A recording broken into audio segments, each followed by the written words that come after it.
Well, welcome everyone. It's great to have you here this morning. Our title of our presentation this morning is LGBTQ Elders, Issues and Ideas. And I am very privileged and honored to welcome our main presenter, Ninia Baehr. Ninia is a 60-year-old lesbian hospice nurse who for the past 4 years has been caring for frail older adults in private homes, assisted living facilities, and nursing homes in the Gallatin Valley here around Bozeman, Montana. She has been an LGBT activist since the age of 19, when she helped organize a conference for queer people at the University of Idaho. In 1991, when same-sex marriage was not legal anywhere in the world, Ninia became the named plaintiff in the Hawaii case Baehr versus Lowen, the first marriage equality lawsuit to receive a positive court ruling. Before returning to nursing, Ninia served as the LGBT advocacy coordinator for the American Civil Liberties Union of Montana. You can read more about Ninia on our website. Ninia, it is such a pleasure to have you here. Thank you so much. It's a pleasure to be here, Paul. Thank you. So today I am going to be leading a session called LGBTQ Elders, Issues and Ideas. And I'd like to start by saying that I'm actually not an expert in this area, but I was curious about it. And I thought that this would give me an opportunity to learn and educate myself and then share what I learned with others. I'm delighted that today I'm joined by Reverend Roxanne Klingensmith. Roxy came to Bozeman in 1981, and she has served St. James Episcopal Church in various capacities over the years. She's worked extensively with people who are incarcerated or homeless. Last year for the Unitarian Universalist Fellowship in Bozeman, she delivered a presentation called From Stonewall Inn, New York City to Bozeman, Montana, a very personal love story celebrating Pride Month 2020. Roxy is 80 years old, and I'm thrilled she agreed to join us to offer her perspective on the experiences of LGBTQ elders. And I want to acknowledge with respect the Indigenous nations on whose traditional territories I now live, and whose historical relationship with the land continues to this day. These include the Crow, Blackfoot, Lakota, Dakota, and others who were here before me. And I honor these tribal nations that call Montana home. And I recognize that our work takes place on Indigenous lands. So we're going to start with me presenting a PowerPoint, and then Roxy and I will stop sharing the screen, and you'll see us, and we will have a conversation. And we very much encourage you to send in questions or comments through chat. Before we begin, Roxy, would you be willing to say just a few words about why you so graciously agreed to be part of this when I called you? Well, first of all, thank you very much, Ninia. Well, I've known Ninia for quite a long time. And when she called, first of all, I was delighted to have a reconnection with her, and also to come and help speak to this issue about elders who are LGBTQ. So I'm delighted to be here. It is a subject that I certainly care about because I'm an elder. I turned 80 this last October. And so I'm very, very delighted to come and share some of my concerns about this and also some of my joys. So thank you very much for inviting me. I'm just delighted to be with all of you. Great, thank you. All right. I would also like to recognize my wife, Lori Hyras, who helped me put this together and who will be my in-house tech person if I have troubles, but we'll see how this goes. So almost all of the resources that I'm going to be showing today come from an organization called SAGE, which was started in 1978. And SAGE has tons and tons of resources. I very much encourage you to go on the SAGE USA website and check it out. Some of the kinds of things they have are posts like this one. They have a hotline for older people who are coming out, and they have this Facts on LGBT Aging brochure, which is where I got a lot of the information that I'll be presenting. Another thing that they have that I found is a recorded training, and I'm going to play a clip of Sage talking about Edith Windsor, and this is to kind of get us on the same page, understanding what some older LGBT people have lived through. So let's give this a try. Next, we're going to examine some key events in LGBT history through the eyes of an LGBT older adult. As we do, consider how these events may have impacted LGBT older adults, as all LGBT older adults in the United States have lived through common historical events that have shaped them as individuals and as a community. We first want to introduce you to Edith Windsor. You may recognize her from the news.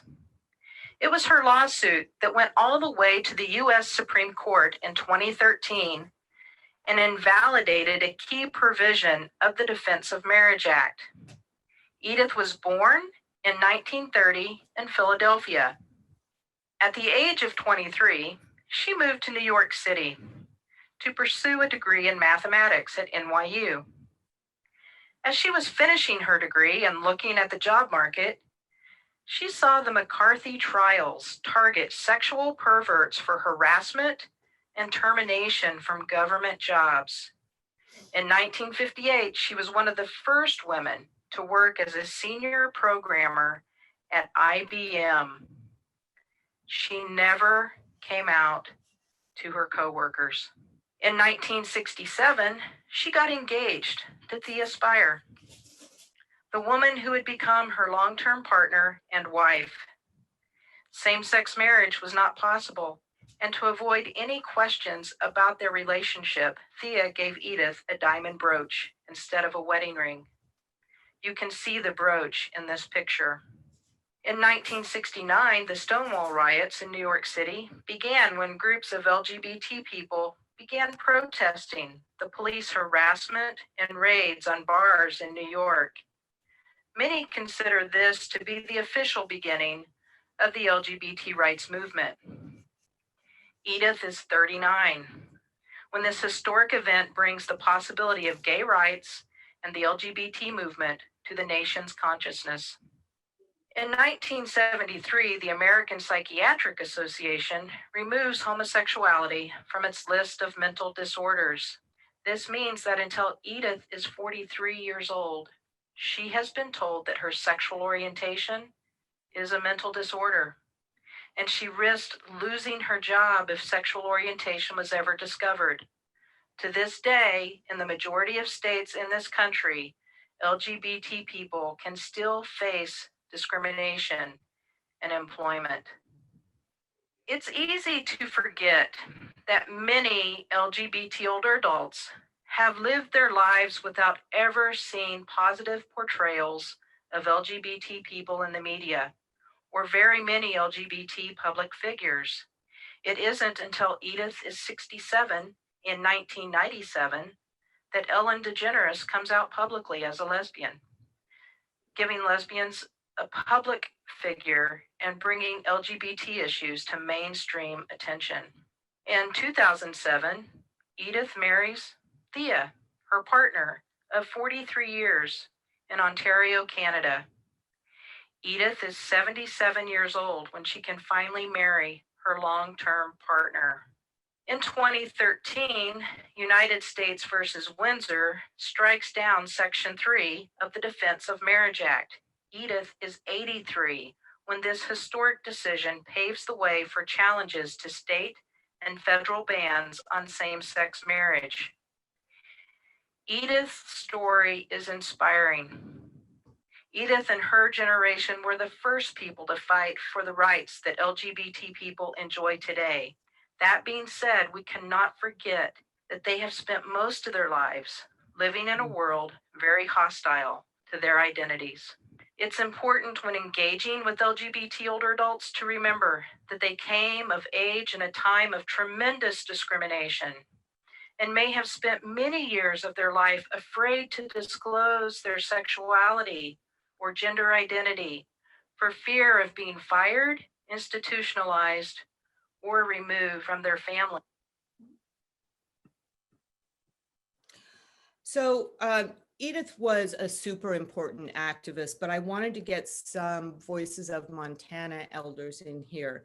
So I recorded a telephone conversation with our own Montana activist, Frank Gehry. This is the first recording. We're going to hear 3 little clips from him. This one is just kind of to let you get to know Frank and understand some of his experiences 40 years ago and even 70 years ago. Could you please start by telling us your full name and where you were born? All right. My full name is Francis, Francis, Gary, Gary. And I was born in Billings, Montana. And what year were you born? In 1946. Okay. And I was named after my father was an orphan who was raised by a Catholic priest, and his name was Father Francis Shevlin. And I was named after Father Shevlin, the man who raised my father. How nice. He had a boys' home in Laurel, Montana. So, and then did you grow up in Billings, Frank? No, I grew up in Laurel. Okay.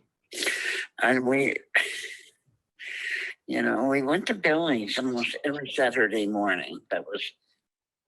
Can you just hold a second? Yeah. Anyway, yeah, I grew up and, we'd go into shop on Saturday every morning. And that was a big deal because we would also stay and have lunch at a restaurant. Nice. We'd go, my mother loved to shop at a store in Billings called Hart Albans, which was a great department store. Yeah. So that was the big outing every week. That was our big outing every week, yes. And then we'd have lunch. So when did you begin to know that you were not straight? Well, I've thought about that. And I didn't know what. I remember, like in 2nd grade, I loved rubbing myself up against another young boy.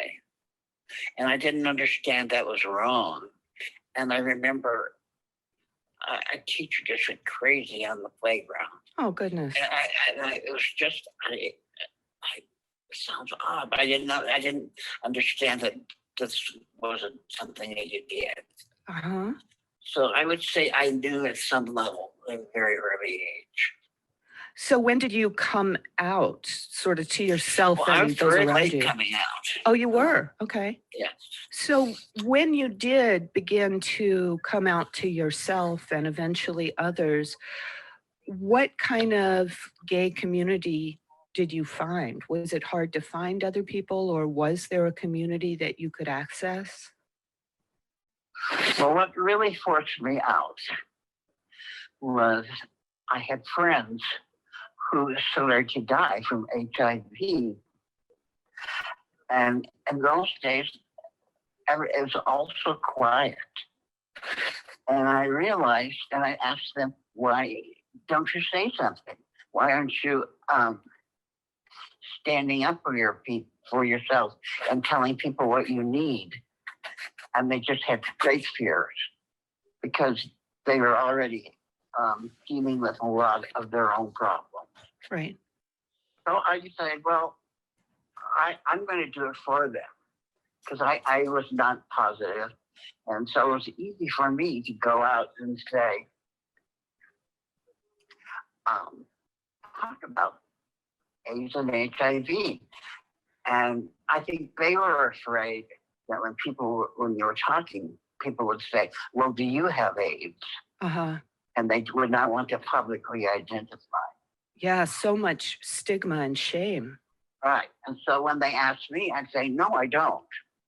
But I have friends who do, and I see their suffering, and there has to be change. So Frank talked about coming out late in life, and one of the resources that I found for people coming out later, and probably the only resource that I didn't get directly from the SAGE website, is Graying Rainbows. This is a podcast by and for older LGBTQ people. In that first recording of Frank, we heard he mentioned the role that the AIDS crisis played in his coming out process. And now we're going to hear him talk a little bit more about how AIDS, HIV continues to have an effect on his life. So before we turned the tape recorder on, when you and I spoke earlier, you mentioned that there were some things you wanted to say about the experiences of LGBT older people in Montana and your own experiences. And you mentioned loneliness. Could you talk a little more about that? Well, yeah. You know, as I aged, my gay friends tended to be gay men who were also HIV positive. Mm-hmm. And we became very close friends, but you know, a lot of them, you know, were dying quickly until the medications changed. I remember the meeting was in Bozeman, and they had this man come from San Francisco, and he talked about a new kind of drug called the protease inhibitors. And I had that, I had never heard that word, protease. But that really changed everything, because that was the beginning of it being a disease that you could live with, and it was no longer a death sentence. I think the biggest thing is the loss of your cohorts. Mhm. And I think my generation of older men are feeling it more, because the majority of a lot of our cohorts passed away from AIDS. Yeah. And, you know, when they were dying, and I felt really sad, but I never thought it, you know, that it really affected me like 20 years afterwards. That they're gone, that you don't have them as. I don't have a cohort group. Yeah. I can tell you, I know their names, and You said you had a list. You used to keep a list. I used to keep a list, and some of them were people. A lot of them were people that I had met through the work at Ph.D. Support Services, and you know, and good people. So Frank talked about loneliness, and SAGE emphasizes that isolation is a major issue for many LGBTQ elders. And they point out that LGBTQ older people are twice as likely to live alone and be single, and 4 times less likely to have children. And very often in society, as people age, their spouses and children become their caregivers. But SAGE asks, if we don't have spouses or children, who will care for us? And oftentimes we queer folk rely on families of choice. So we take care of one another. According to SAGE, 21% of older LGBTQ people have provided care to friends, and that compares to only 6% of non-LGBTQ older adults. So the SAGE website has resources. This is Caring for Those Who Care, Meeting the Needs of Diverse Families. It has a section on supporting LGBTQ caregivers.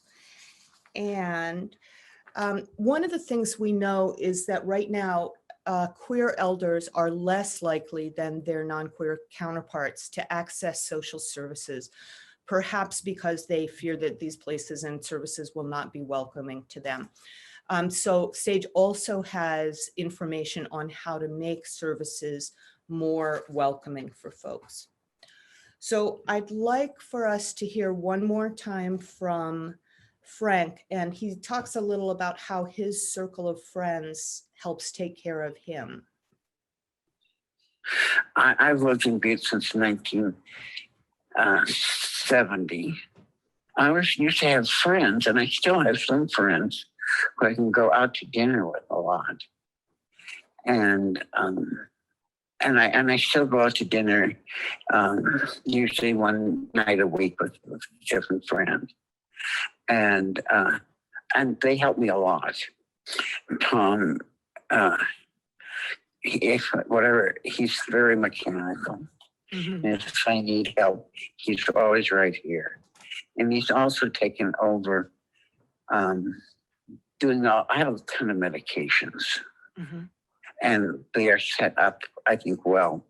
And I do 4 weeks in boxes, and all the medications are done by numbers instead of having to look, is that metropidol or something. And so we just do it by numbers, and we do the boxes by numbers.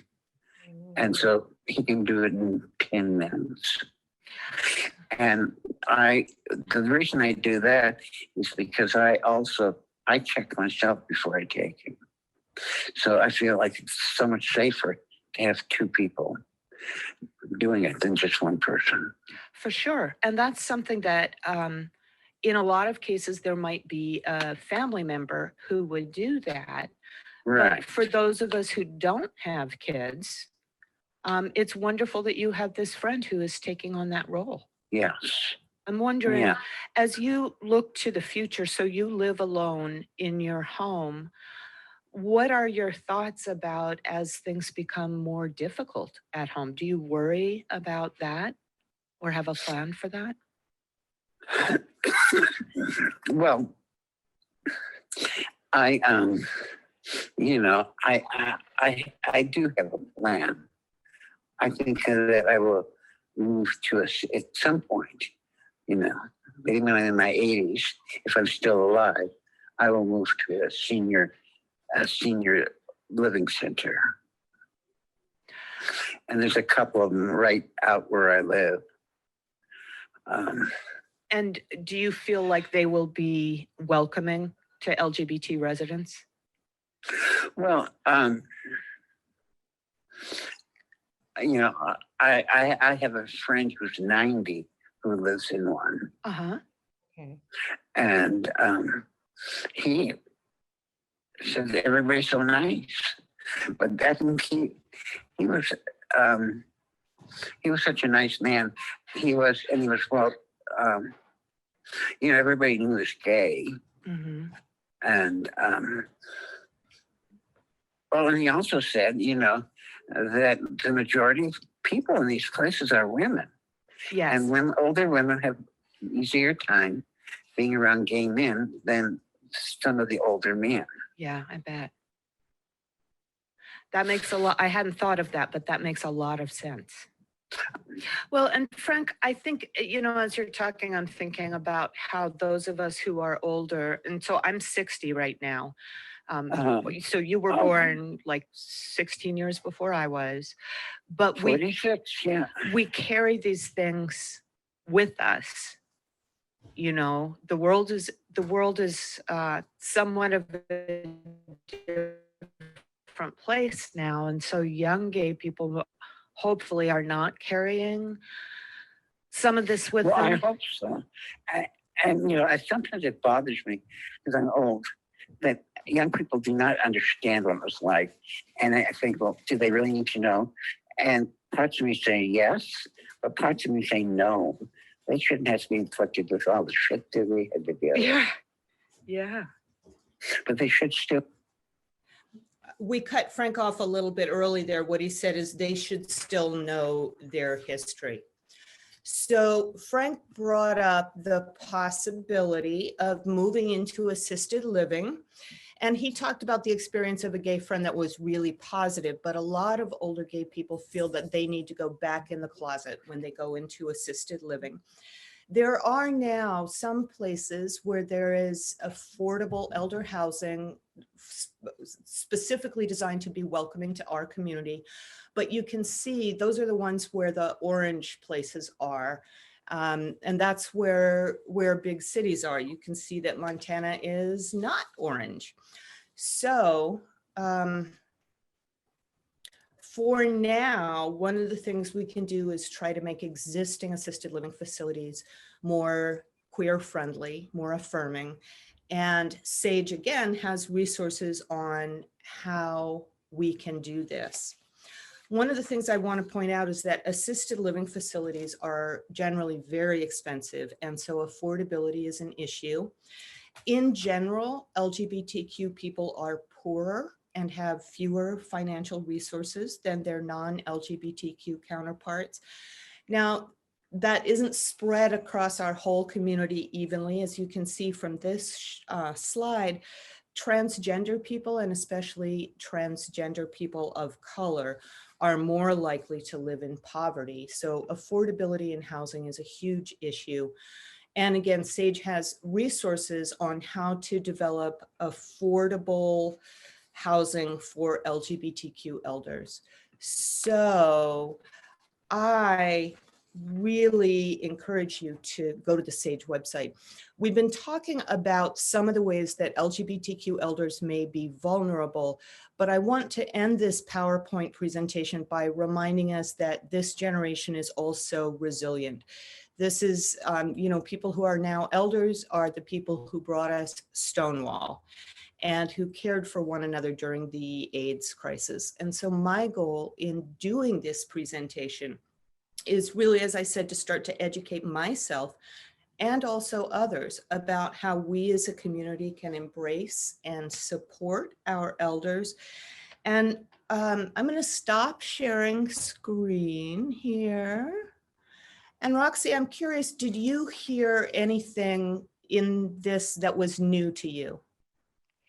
I didn't hear anything new, but I want to say that some things came up during the PowerPoint that I would love to share. And this is my own personal feeling, but I married in 2014 in Hawaii, which I was very interested in, to Connie Campbell Pearson. And I was married before to two men. And my last husband died in 2009. But with Connie and our exposure to and our working with LGBTQ people and communities, one of the things that has really touched me about the older generation that I've encountered, particularly on Olivia cruises, and I will tell you that their love for each other and the number of years they've been together and how they treat each other in these years of, being an elder has been such a wonderful revelation to me. To me, they are heroes. They're not only heroes because they demonstrate to me that love wins, which is really in the end what it's all about. But also, I know that these women in particular have gone through years and years and years and years, as Edie and Thea did, loving each other and taking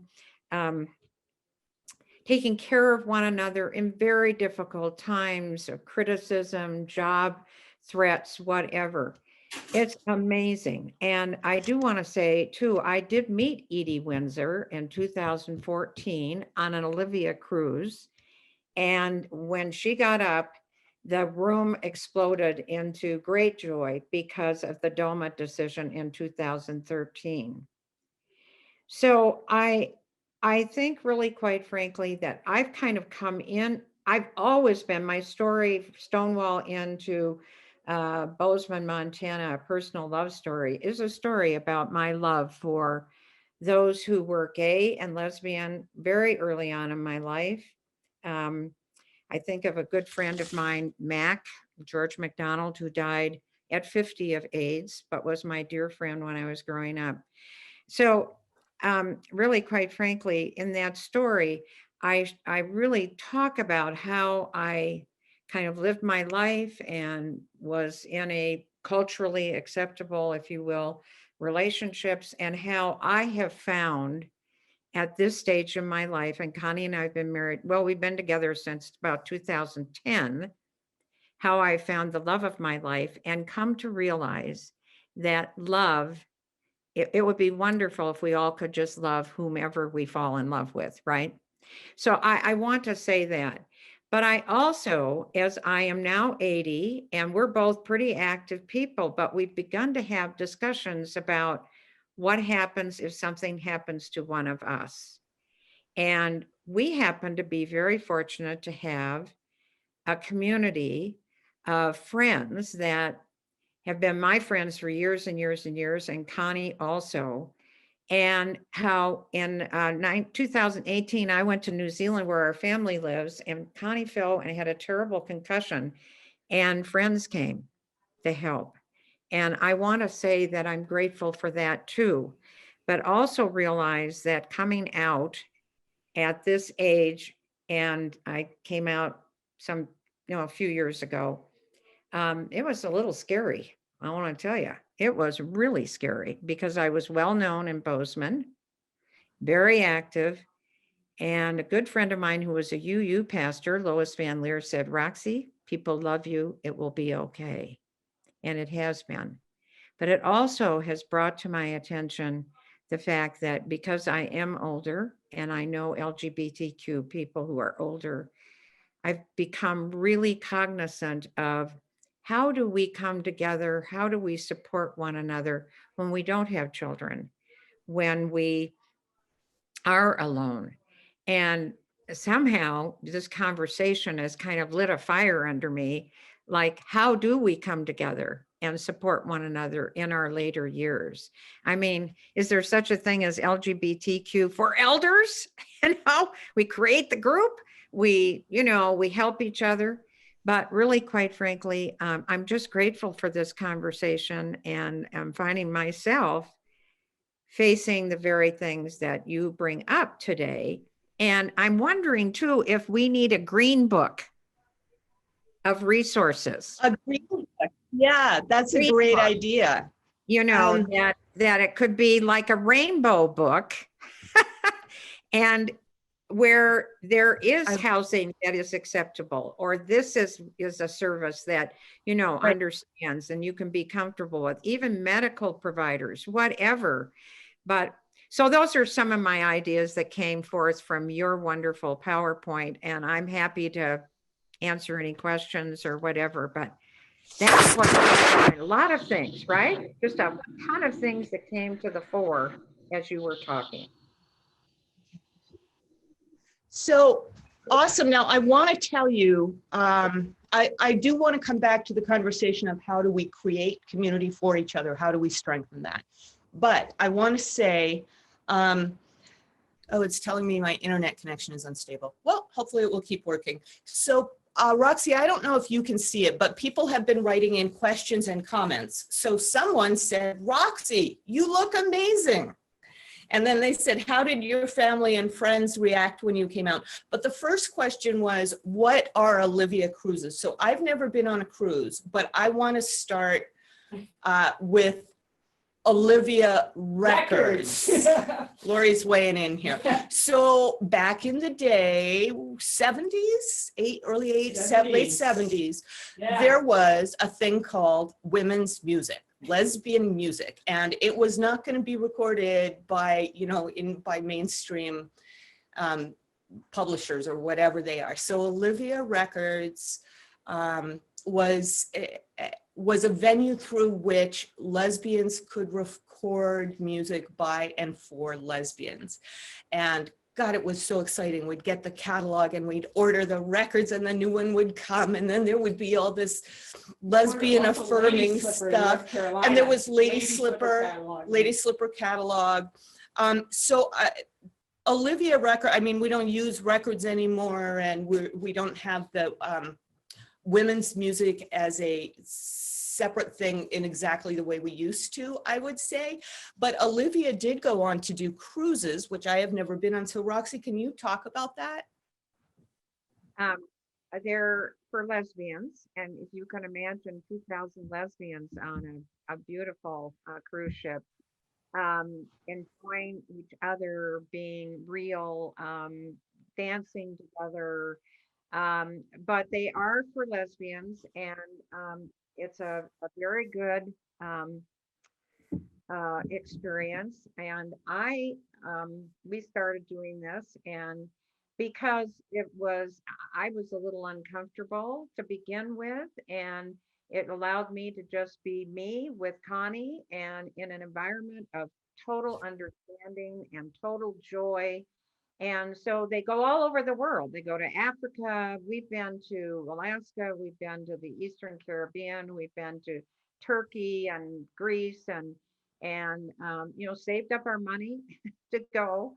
But really what has struck me about this is the number of people that we have met, stories that are told, and this notion that I have that these people, these wonderful, beautiful women, have experienced all that one could experience coming out, and still are there, still lively, still working, still partnering, now marrying, which is, to me, their story about now finally legally being able to marry is just a phenomenal experience within a week or 10 days.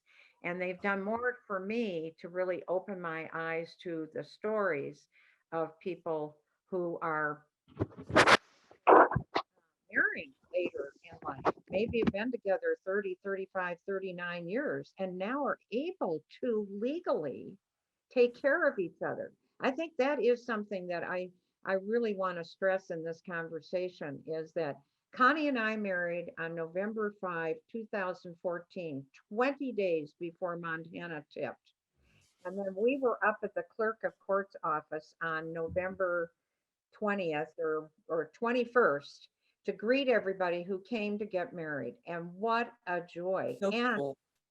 legally. And I don't think we brought that up very much here, but the legal ramifications of being legally married, and listen to Edie's story, and her tax bill was incredible, something like $350,000. And to meet her on this cruise and hear her speak about love and what she went through to keep that all together, and to take care of Thea in many years, who had multiple sclerosis, I think. Anyway, so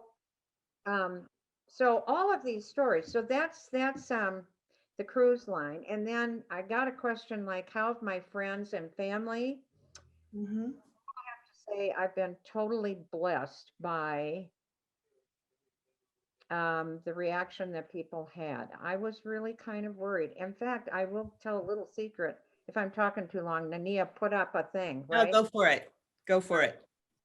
Working on a project at the detention center called a Fresh Start program, where people get out and are case managed and kept from coming back to the jail.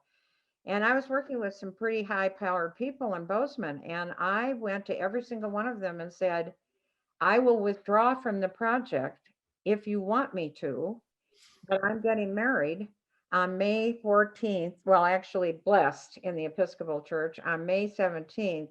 This was 2014. And I remember Sheriff Brian Gookin leaning forward and saying, why are you here? What's wrong? And I said, well, I'm going to Connie and I are going to get blessed. And he leaned back in his chair and he said, oh, really? Well, I love you, Roxy. It's not my thing, but I love you and I'm excited for you.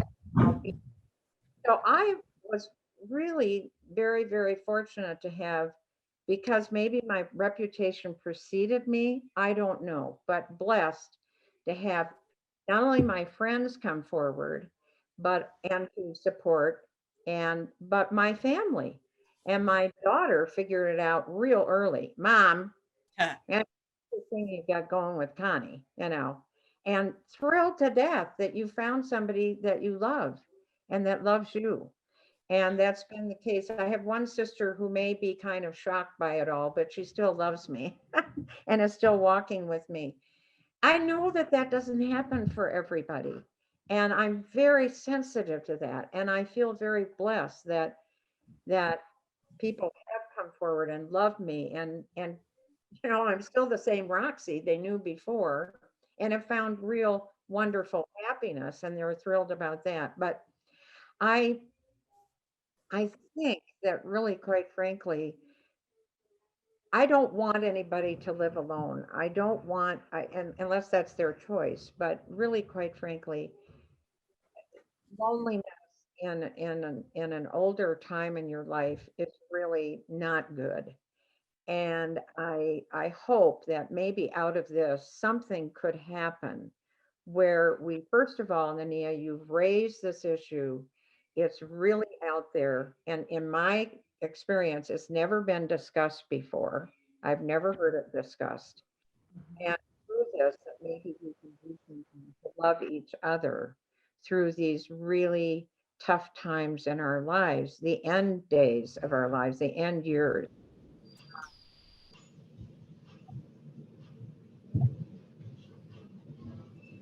Roxy, we're losing you a little bit there, your sound. I don't know. Yeah. I don't know. Maybe, hopefully Roxy will come back, and Danny, I don't know if there's anything that you can do to help, because, maybe she's back. Anyway, Lori Ninia, reminded me, yeah. may I please share? I really want to commend Roxy. And I would come on video. I've been coming on video, but I haven't showered yet. It's Saturday morning. But Roxy, I'm not LGBTQ plus, and I really appreciate you sharing your story. As a Black person, we always talk about being re-traumatized when we have to share our story over and over again. And so I applaud people who, for the sake of others who don't know, are willing to share, because in sharing our stories, that is how we learn. That is how we are human towards one another. And so I just want to say I appreciate it. You answered all my questions, and I just wish you all the best. You're welcome. So, Lori pointed out to me when you were saying maybe we need a green book. So again, back in the day, in the 70s, 80s, there was something called a newsletter called Lesbian Connections. And you had to subscribe to you it. had to subscribe, and it was printed on lavender paper, lesbian lavender. And it came pretty discreetly. And then it would have all these different resources of mostly so that when you went into a town, for example, there would be people you could contact, or there might have been recommendations for gay-friendly doctors, or, the women's bar, or whatever, bookstores. I think when Lori drove her motorcycle across the country, she used it as a way, she'd pull up into a town and call somebody, and she'd maybe have a place to stay or whatever. That no longer exists either, because we don't need it in the same way anymore. But I do think that I am so glad, Roxy, that you are glad that we're beginning to talk about this. I know in the larger cities, there are services specifically for older people, older LGBT people, and there is housing specifically for us. But we don't have, I called around to all the places I could think of in Montana. we don't have anything specific. And I do wonder how it is that we form networks to help provide support for one another. And you were saying people shouldn't live alone when they're older unless that's their choice. And I'm thinking, I know that there are co-housing projects going on in Bozeman, for example. I don't know a whole lot about them.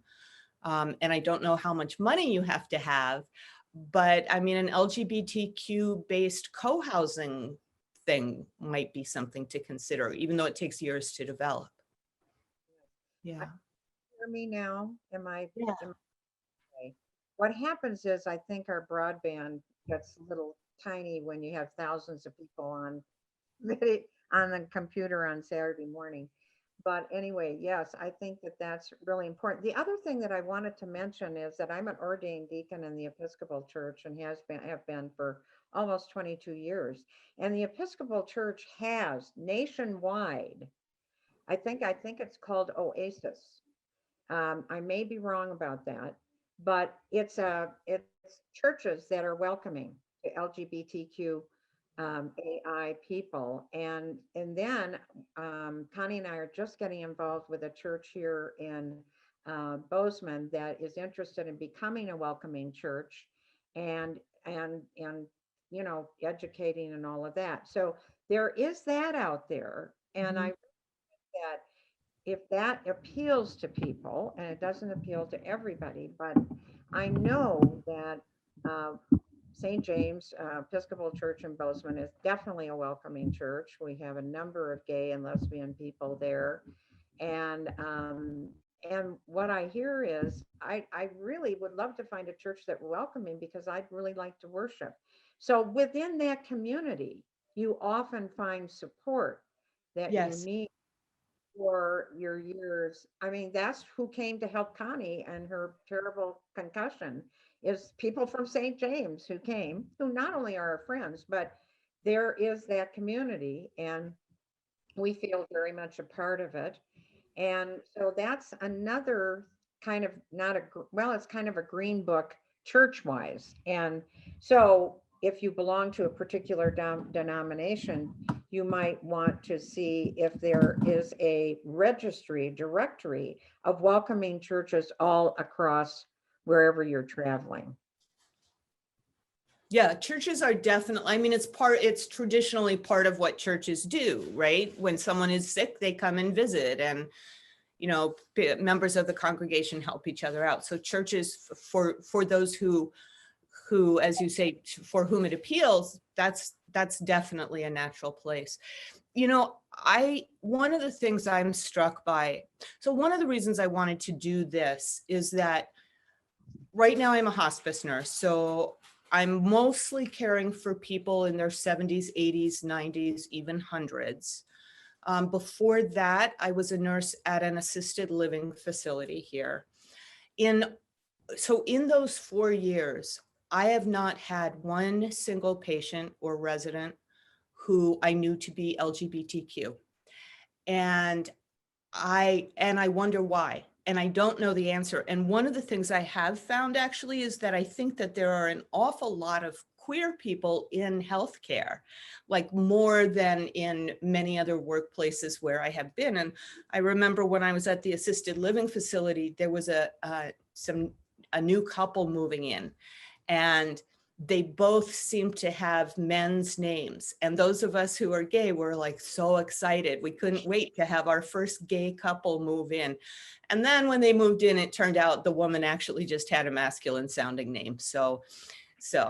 But I have wondered, like, where are the gay people? I've dealt with hundreds of people now, and I don't know if they've gone back in the closet totally successfully, or I don't know. But one thing that I think that I don't know the answer to is that caregiving is super hard work. If you're a full-time caregiver, especially if you're caring for someone, memory issues can make it tough, but especially someone who has a lot of physical needs, who may be incontinent of bowel and bladder, for example, or who really needs assistance transferring from bed to chair or taking a shower or whatever. And I think families do that sometimes because they love the person, and also it's kind of expected of them. And so they do it, and it can be rewarding, but also very stressful. And it's hard for me in some ways to imagine friends having the stick-to-itiveness to really do that. And somebody's right, oh, I lost it. Our elders' generation was something and I couldn't see the rest. But then again, this is the generation, I mean, older than I am, this is the generation that cared for each other when people were dying of AIDS. So there are probably some lessons there that we could learn. Yeah, I don't know if anybody else wants to offer, but I think really, quite frankly, this Ben says our elders' generation was much more private with their personal details than Gen X and later, and it's probably most of it. Well, I can tell you that my mom, if you asked her, and she died in 2000, if you asked her how everything was fine. No matter whether it wasn't fine or not, it was fine. And so I think that is a really good point. And also the point that you make about friends coming in to do the kind of caregiving that might be necessary is really a very difficult place to be, very. And I hear what you're saying, and I think really, quite frankly, that's, I want to say it's almost too much to ask, really. And just having the capacity to do that. I mean, my husband died in 2009. He was ill for super ill about the last 5 years, and we kept him at home. So I know a little bit about caregiving, but really, quite frankly, I was family, and children did not come in and do that. So I think that's a real issue. And then just the financial issues that you raised. But I think it is important to engage in this conversation because I have not heard one single person talk about LGBTQ elders and what their circumstances are going to be, and are they different than, and why are they different? And I really appreciate the fact that this has kind of lit your fire. And I think it's something that should be pursued in conversation so that maybe we can help each other and generations coming up behind us to know that they will be able to find a place to live out their lives with dignity. If I could interject, this is Jeff Myers, and I'm on the East Coast, so I've been eating my lunch while you're entertaining me. And but I wanted to bring, I mean, and actually I appreciate this. I mean, I do presentations and I do trainings, but at this point I'm 66, a single male, no children. And so, you know, I fit that demographic of, you know, when you're looking at, you know, who's going to take care of someone. And I know full well for me, it's going to be chosen family who will do that. But one of the things I wanted to bring up, because I had the chance with Paul and Deb to help present 2 years ago. He forced me to go to Scotland and present at the International Community Development Conference. And I may not have that quite right, Paul, but it was on LGBTQ. And one of the speakers, and I'm going to force Paul, not at this moment, but to go back at his records and figure out who this was if he has the attendees. She was a young woman who did social work from Coventry, England. And she was doing pride trainings and LGBTQ sort of events at assisted living centers. And cool. In order to go ahead, you know, and offer those sort of pride and just positive, you know, events so that those who, and it may not just be that they're LGBTQ, but it may be their children. It may be their grandchildren. And in that setting, the discussion is in general, they're not going to be out about themselves or their family because it may not be a positive setting. And yet by doing events like that, then they allowed a place for them to feel safe, for them to be more open, and to train staff in order to be more supportive. So it goes back a little bit, Nia, what you were saying about, working with all these people and having no one, who would have designated, it doesn't mean they weren't, but, from that standpoint. But I think we need to think about how can we create in those settings places where people can be more safe, where we can bring that whole community along together. And I'm curious whether either of you know of any groups doing anything like that in those kind of senior assisted living, in those kind of settings, sort of in later in life residential pieces. Yeah, I would say that there definitely are, but not here. And as I was talking about earlier, on the SAGE website, there are actually guides for how to do trainings in assisted living facilities. And just, yeah, there are definitely resources available. And that's actually, one of the things we could consider doing here. What I'm thinking, we've got about 2.5 minutes left here. Based on Roxy's enthusiasm, I feel comfortable saying that Roxy and I will continue to talk about this. And what I'm going to do is put my email on chat, if I can figure out how to send it, so that any of you who want to continue the conversation or be in touch with me and Roxy can reach out. So let me see if I can send it. Yeah. In that, Ninia, you can stay on this room as long as you like.